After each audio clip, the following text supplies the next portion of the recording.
लेकिन दूसरों की स्टोरीज से रिलेट कर सकता हूं कि किस सिचुएशन में लोग सुसाइड कर लेते हैं। आपके पास कोई ऑप्शन नहीं होता, ना आपके टेस्ट में अच्छे मार्क्स आते हैं, बैच अच्छा नहीं मिलता, आपके दोस्त आगे निकल जाते हैं और आप धीरे धीरे दुनिया से कट कर इतने अलग रहते हैं कि वहाँ से बाहर निकलने का स्कोप ही नहीं रहता। बहुत सारे जो मेल भेजे आप लोगों ने वो कचोटने वाले थे। कई मेल तो ऐसे हैं कि जिनको मतलब मैंने सोचा कि सुनाऊं कि ना सुनाऊं, लेकिन फिर भी कुछ ऐसे मेल निकाले हैं जो आपके साथ शेयर करना चाहता हूं। सैटरडे को आपको याद होगा कोटा की जो स्टोरी सुनाई थी उसके ऊपर।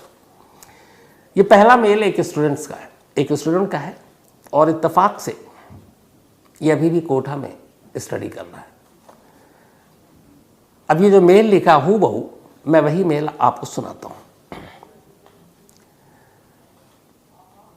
मैं रेगुलरली सारी स्टोरीज देखता हूं पर कभी थॉट्स शेयर नहीं किया बाकी स्टोरीज पे मेल के थ्रू, but last story Kota factory वाली मैं खुद से रिलेट कर सकता हूं, इसीलिए लगा अपने थॉट्स शेयर कर दूं।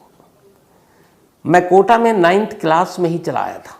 मैंने नामी कोचिंग की बजाय जो कोचिंग अच्छे रिजल्ट दे रही थी और लिमिटेड भीड़ के साथ वहाँ एडमिशन लिया, और जो मैंने फेस किया 9th क्लास से अभी 12th एंड हो गया बट IIT एग्ज़ाम क्लियर नहीं हो पाई। जो बातें सर आपने बताई वो सर एकदम ट्रू है, मेरी भी सेम थी, बस फ़र्क यहाँ था कि मैंने बीच में गिव अप नहीं किया बट एंड तक फाइट किया, ये सोच के कि मुझ में पोटेंशियल है क्लियर करने की, बट नहीं हुआ।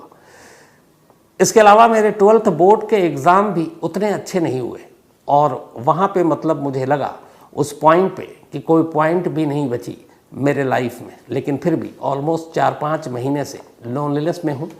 दुनिया से अलग पहले ही कट गया कोटा जाने के बाद, लेकिन फिर भी पेरेंट्स के सपोर्ट से और कुछ फ्रेंड्स हैं उनकी वजह से हूँ अच्छे से।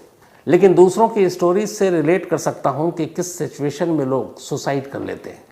आपके पास कोई ऑप्शन नहीं होता, ना आपके टेस्ट में अच्छे मार्क्स आते हैं, बैच अच्छा नहीं मिलता, आपके दोस्त आगे निकल जाते हैं और आप धीरे धीरे दुनिया से कट कर इतने अलग रहते हैं कि वहाँ से बाहर निकलने का स्कोप ही नहीं रहता।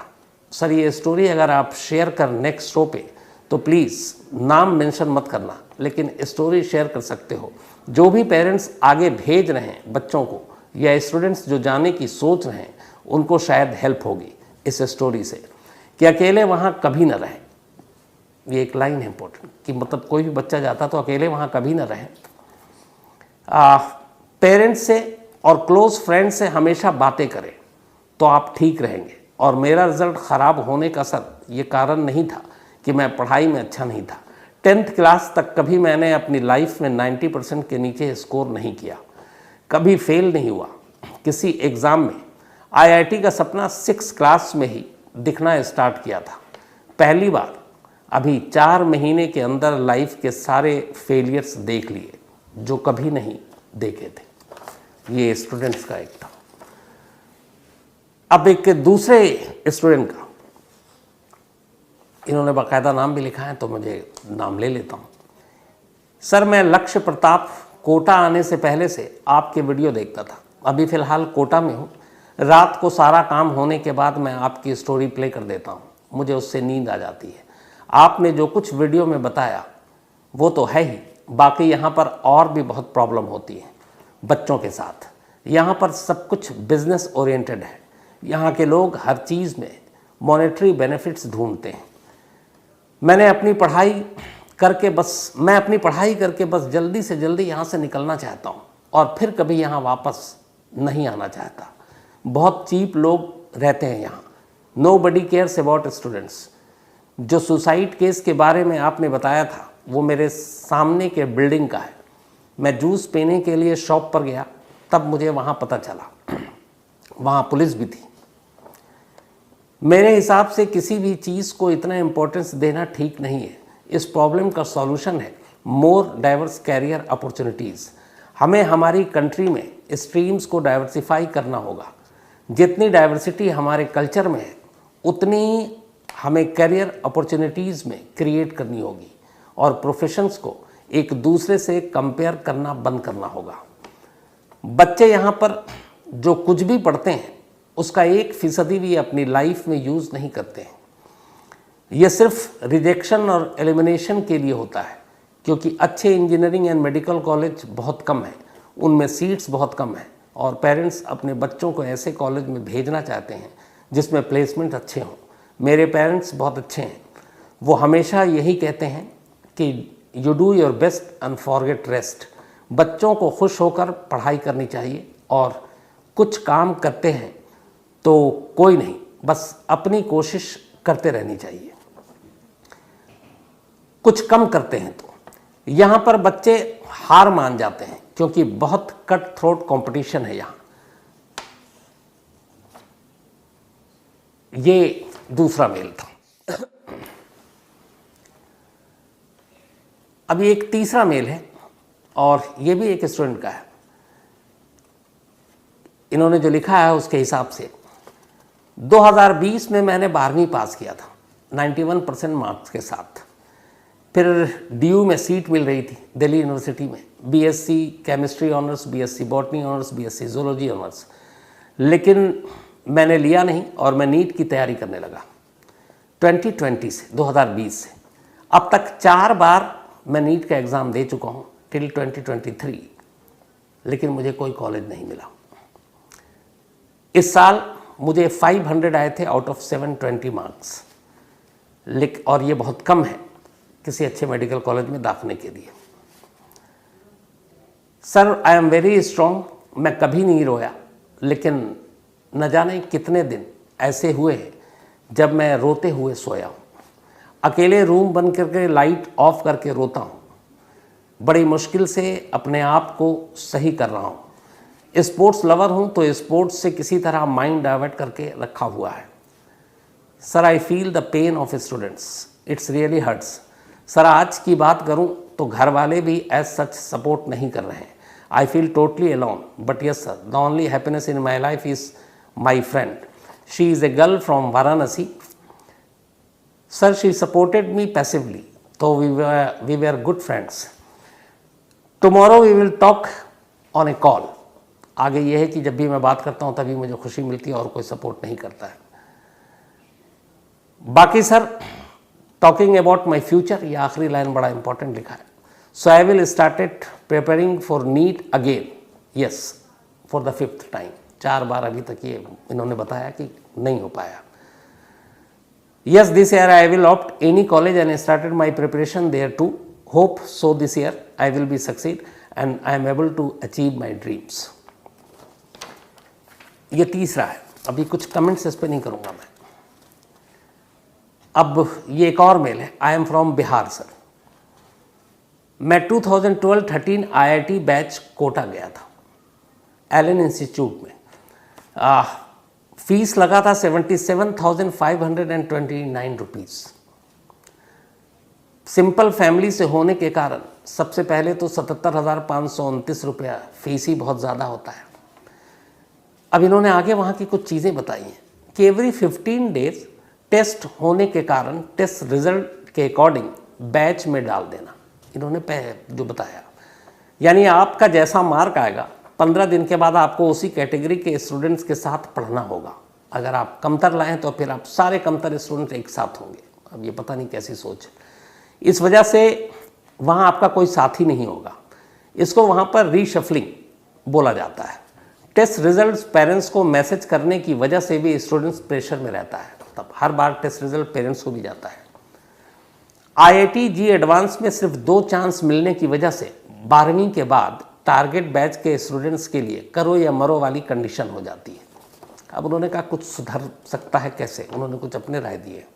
कोचिंग वाले को स्टूडेंट्स का एडमिशन किसी एंट्रेंस बेसिस पर लेना चाहिए, जिससे रिजल्ट स्टूडेंट का 1 साल बाद हो या ना हो, बट वो कुछ सीख कर आ सके। ऐसे वहाँ 50 से 60% स्टूडेंट्स हैं जो 2 महीने के बाद मतलब सिर्फ टाइम पास कर रहे होते हैं, क्योंकि उनको कुछ समझ ही में नहीं आता है। गार्जियन को भी भेजते वक्त स्टूडेंट्स को कोटा ये सोच कर भेजना चाहिए कि मेरा पैसा डूब भी सकता है। कोचिंग वाले को ऐसा रूल रखना चाहिए कि स्टूडेंट्स का जब मन हो वापस घर जाने का, उसको कुछ फीस रिटर्न कर घर भेज देना चाहिए। इससे स्टूडेंट्स को हमेशा एक दूसरा ऑप्शन भी मिलेगा। ये इनकी है। अब ये तो आपको मैंने सुनाती। दो पॉजिटिव मेल हैं। एक ये अरविंद नेगी साहब हैं, इन्होंने मेल लिखा है। हेलो शम्स, कोशिश करता हूँ कि अपनी बात हिंदी में लिखूँ। मैं आपकी कहानियाँ तब से सुनता आ रहा हूँ जब आप अपनी कहानियों के एपिसोड नंबर तक नहीं दिया करते थे। मैं 36 साल का एक सॉफ्टवेयर इंजीनियर हूँ और यूरोप में मल्टीनेशनल कंपनी के साथ काम करता हूँ। आज आपने कोटा में चल रहे कोचिंग बिजनेस और स्टूडेंट्स पे उनका प्रेशर से संबंधित जो बताया वो एक सच है जो बहुत कड़वा है। मैं एक सेकेंड डिवीज़न स्टूडेंट था और घर वालों का कभी कोई दबाव नहीं रहा नंबरों को लेकर, इसलिए बस जो मन किया करता चला गया और दोस्तों के कहने पे कुछ फॉर्म भरे और एग्ज़ाम दे दिए। ऑल इंडिया टॉप 10,000 रैंक आई थी, जो कि तब हम सब के लिए एक सरप्राइज़ था। आज दुनिया की कुछ सबसे बेहतर कंपनीज़ के साथ काम करने का मौका मिला और कर रहा हूँ। आज जो भी हूँ केवल और केवल अपने पिताजी की वजह से हूँ। उन्होंने मुझ पे हमेशा एक भरोसा रखा था और कहते थे कि ये मार्कशीट केवल एक पास है अगली क्लास में जाने के लिए। क्या फ़र्क पड़ता है 90% हो या 50%, साल के आखिर में जाना तो दोनों को अगली क्लास में ही है। ये दो लाइन बड़ी इंपॉर्टेंट है कि मार्कशीट की पहले भी बहुत सारे लोगों ने कहा है। मार्कशीट एक्चुअल जब आप क्लास में होते हैं तो क्या होता है, अगर आप 8th में हैं तो आप पास करेंगे तो 9th में जाएंगे, 9th में तो 10th में जाएंगे, 10th में तो 11th में जाएंगे। अब जिनके 99% है वो भी 10th में जाएंगे, जिनके 50% है वो भी 10th में जाएंगे। तो ये आपकी काबिलियत का पैमाना सिर्फ नहीं हो सकता।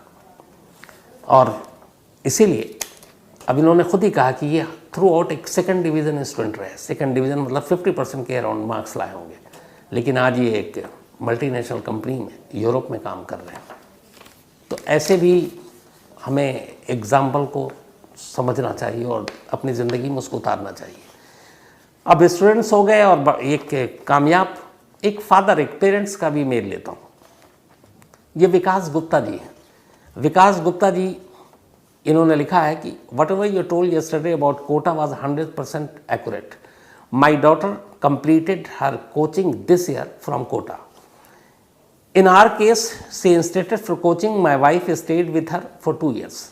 Want to share that the good news is that did well in JEE. She got admission at DTU, Delhi, in computer science engineering.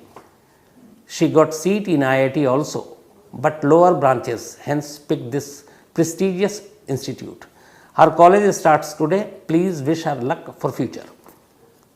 तो विकास गुप्ता जी का ये कहना है कि इन्होंने भी अपनी बेटी को कोटा भेजा और वो खुद जाना चाहती थी और उसने वहाँ से क्लियर भी किया और अब उसे एक अच्छा बेहतरीन कॉलेज भी मिला है। तो तस्वीर के कई पहलू होते हैं, दोनों तरफ के पहलू हैं, लेकिन हमें ये देखना चाहिए कि जो स्टूडेंट्स वहाँ पर जिस तरीके से सफ़र कर रहे हैं सिर्फ करियर को लेकर, वो कितना सही है या गलत है। तो उसके ऊपर पेरेंट्स, साथ ही कोचिंग के जो स्टाफ हैं वहाँ पे, वो जो लोग चलाते हैं, उनको भी, स्टूडेंट्स को भी इस पे हर एक को सोचना चाहिए और इस पे ध्यान देना चाहिए, क्योंकि ये कोई मामूली इशू नहीं है, ये आपके पूरे फ्यूचर का इशू है। तो थैंक यू सो मच। इतने सारे जो लोगों ने, आप लोगों ने मेल भेजे, मैं खुद ही का मतलब कुछ ही लोगों का इसमें ले पाया।